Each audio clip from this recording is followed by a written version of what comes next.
여러분 안녕하세요. 오롱장입니다. 오늘은 이 사전 청약이 확대되고 있는 분위기거든요. 그래서 이 부분에 대해서 좀 말씀을 드리고 싶어서 영상을 켰어요. 시청하시기 전에 구독하기, 좋아요, 멤버십까지 부탁드리겠습니다. 사전 청약 추첨제 확대 청약 통장 가입 27만 명 업. 역대 최고치 청약 통장이 또 늘어나고 있습니다. 그야말로 로또 분양이죠. 하여튼 지금 싸니까 많이들 받는 거고 전 예전에 미분양이 났던 시장을 생생하게 기억하고 있습니다. 돈이 안 될 것 같고, 그리고 계약이 다 안 될 것 같고, 그러면 계약 안 됩니다. 이 청약 시장은 실물이 있는 게 아니기 때문에 분위기가 꺾이면은 유동성에 큰 영향을 받을 때가 있습니다. 아마 다들 잊어버리셨겠지만 과거에 지방과 광역시 그리고 서울에도 미분양이 있었습니다. 김포 한강 신도심만 해도 제 기억에 할인 분양 막 때렸었고, 그리고 지방에도 할인 분양에서 데모 나고 난리도 아니었죠. 20%, 30% 대전에서도 기억나고 경기도권도 여러 곳이 기억이 납니다. 오늘 이런 얘기 하려고 영상을 킨 건 아니고요. 많은 분들이 저한테 질문을 주셨습니다. 사전 청약에 대해서.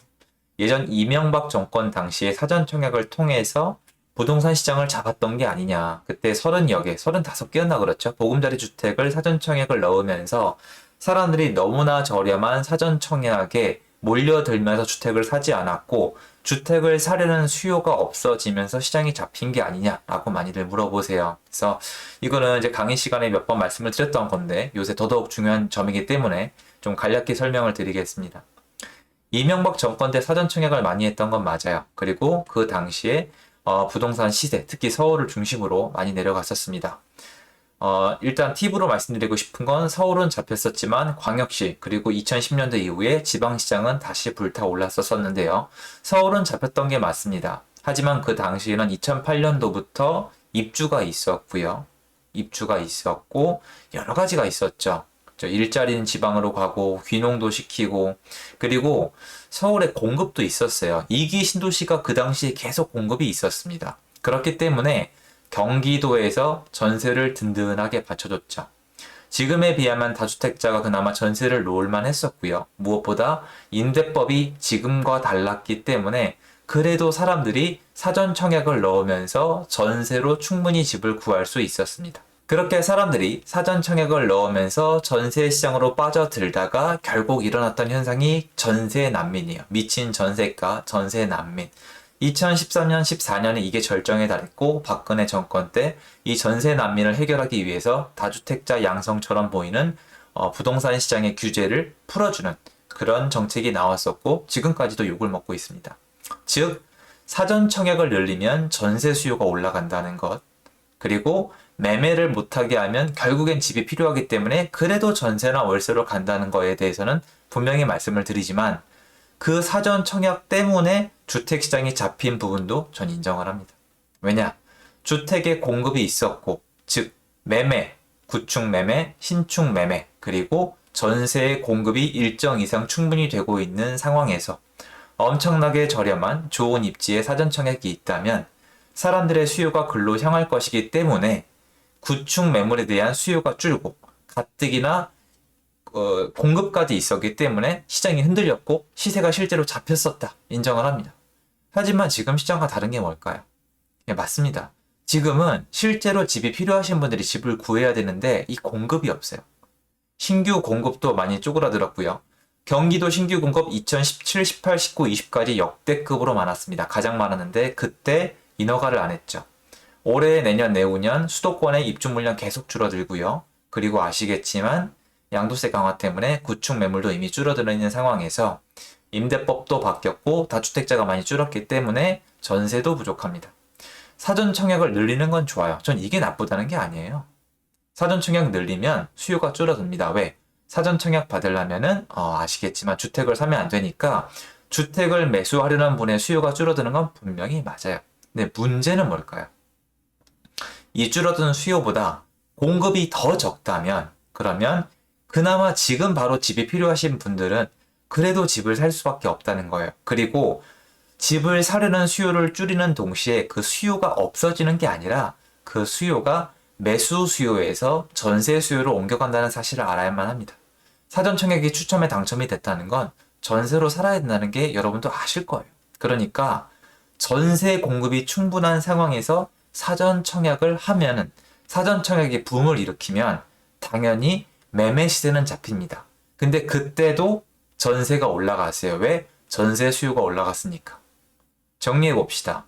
과거에는 2기 신도시 공급이 있었고 2008년도에는 잠실, 그 이후에 강동구 계속 입주가 있었습니다.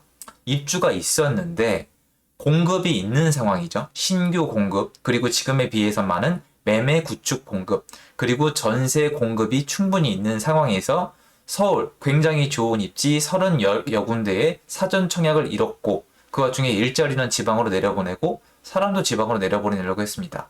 그래서 시장이 잡혔는데 지금 상황은 구축 매매 공급도 부족하고 신규 공급도 부족하고 전세 공급은 더욱 부족한데 신규 이 사전 청약을 통해서 매수 수요를 전세 수요로 옮긴다. 그럼 어떻게 될까요?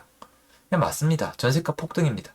그리고 이 전세가가 매매가를 밀어 올리고 있는 게 지금 시장이에요. 즉, 이 사전 청약은 지금 시장 안정화에 기여를 하기가 어려워 보입니다. 제가 영상을 찍는 이유는 지금 사전 청약을 했던 분들이 오래 걸린 분들은 11년 만에 입주한다는 기사가 났었어요. 지금도 상기 신도시 보상이 잘 안 되고 있습니다. 대장동 사건 이후에 더더욱 협의를 잘 안 하려고 합니다. 더 달라고 하겠죠. 3기 신도시 진행 상황은 지금 보도에 나오지 않는 상황에서 사전 청약은 계속하고 있고 민간 시장에까지 사전 청약의 잣대를 들이밀고 있습니다. 사전 청약 나쁜 거라고 생각하지 않아요. 저렴하니까 좋을 수 있습니다. 그런데 이분들이 과연 지금 폭등하고 있는 전세 시장에서 사전 청약 때문에 전세로 살면서 그 오랜 기간, 6년, 7년, 8년, 10년, 11년 이후에 과연 그런 메리트가 있을까요? 지금 당장 주거 안정을 시킬 수 있을까요? 그러니까 이게 똑바로 보자는 거예요. 사전 청약은 매수 수요를 전세 수요로 옮기는 거예요. 전세 공급이 충분히 있을 때는 안정화 효과를 노릴 수가 있습니다. 그런데 지금 전세 시장이 위태롭다면 이건 위험하지 않을까요? 즉, 전세를 계속 구해야만 하는 사전 청약을 구하시는 분들은 본인에게도 이게 리스크가 있지 않을까요? 저는 그 점에 대해서 예전에도 영상을 찍었고 지금 또 찍고 있는 겁니다. 그러니까 반복해서 찍고 있는 건 죄송한데 저는 지금 시장이 가는 방향을 그래도 계속 체크를 하면서 이게 충분히 메리트가 있고 전세 시장이 그래도 괜찮아질 것 같네요 라고 하면 말씀을 드리려고 했거든요. 근데 제가 예전 영상에서도 분명히 말씀드렸지만 전세 나는 지금 하이라이트가 아니에요. 2022년도가 정말 위험하고 그 이후에 가는 방향을 또 봐야 됩니다. 임대법이 바뀐 게 이번이 정말 4년짜리는 처음이기 때문에 2020년 7월 이후로 4년은 지켜봐야 된다는 게 제 의견이거든요. 그러면 전세 시장이 이렇게 위험한데 사전 청약이란 테마 때문에 난 전세 시장에 머물러 있겠다? 쉽게 얘기해서 플러스 마이너스를 따졌을 때 사전 청약이 주는 플러스에 비해서 전세로 내가 살아야 된다는 그 마이너스가 더 크다면 나중에 잃는 게 더 클 수가 있거든요. 이거에 대해서 생각해 봤으면 좋겠어요. 그러니까 난 애시당초 구축 매물을 살 마음이 없다. 나는 무조건 사전 청약을 할 거고 3기 신도시에 무조건 살 거다. 그 전까지 전세로 사는 건 난 아무런 문제가 없고 나는 다른 마이너스가 나도 상관이 없다. 그렇다면 오케이. 아무것도 제가 말씀드릴 게 없는데 생각을 안 하시는 분들이 있는 것 같아서 말씀을 드리는 거예요. 만약에 여러분이 사전 청약에 당첨이 됐는데 입주에 10년이 넘게 걸렸는데 10년 동안 여러분이 버텨야 되는 전세가가 폭등을 한다. 그래서 정말 문제가 생긴다. 월세 난민이 됐다. 그래서 마이너스가 더 크게 되었다라면 그건 누가 책임을 질 겁니까? 지금 사전 청약했던 곳들 중에 10년이 넘어서 입주하는 곳들 아무도 책임 안 지고 있습니다. 심지어 대출을 안 해준다 그래서 신문에까지 났어요. 11년 만에 입주를 하는데 집단 대출을 막아서 문제가 생겼다고. 물론 해결이 됐을 거라고 생각을 합니다, 이제. 그리고 전세도 지금 안정화될 기미가 안 보이는데 사전 청약을 계속 확대하고 있고 이걸 노리시는 청약 통장이 계속 늘어나고 있다면 이분들이 과연 지금 앞으로 사전 청약 이후에 본 청약 이후에 실제 입주 때까지 내 거주 형태를 어떻게 해결할 계획인지에 대해서 저는 스스로에게 꼭 점검을 해보라고 말씀드리고 싶은 거예요. 사전 청약이 나쁘다, 받지 말아라 이런 뜻이 아니에요. 사전 청약의 대가가 뭔지 그리고 사전 청약이 됐다면 내가 어떤 형태로 주거를 해결해야만 하는지에 대해서 반드시 생각을 했으면 좋겠다는 거고 저한테 질문 주신 분들께는 그때 정권 당시 사전 청약할 때랑 지금이랑 시장 상황이 너무나도 다르다. 그때와 같은 효과를 노리기는 어려워 보인다는 얘기를 하고 싶어서 영상을 준비했습니다. 도움 되셨으면 좋겠고요. 요즘은 정말 각자 도생이어서 사전 청약하시는 분들도 내가 지금 이 하는 행동이 뭘 뜻하는지에 대해서 여러 가지 공부를 해보시고 꼭 미리미리 준비를 하셨으면 좋겠습니다. 아무쪼록 다 잘 해결됐으면 좋겠습니다. 응원드리고요. 영상은 여기까지입니다. 감사합니다.